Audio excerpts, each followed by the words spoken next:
Vou mostrar-vos como eu faço patê de sardinha. 50 gramas de maionese.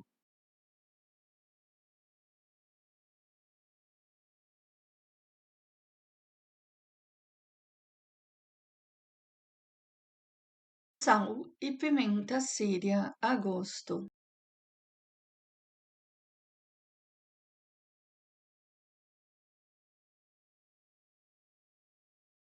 10 gramas de cebola crua e coentro.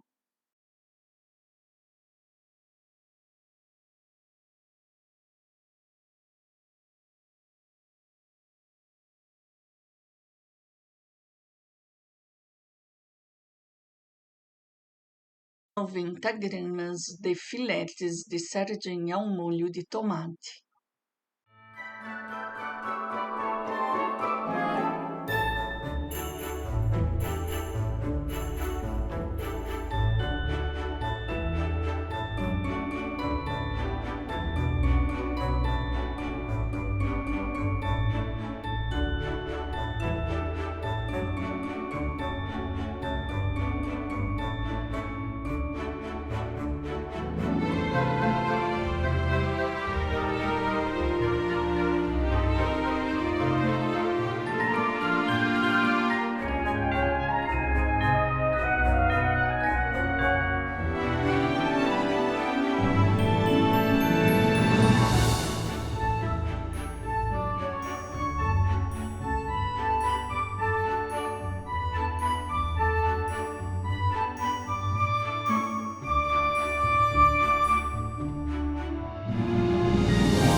Até a próxima!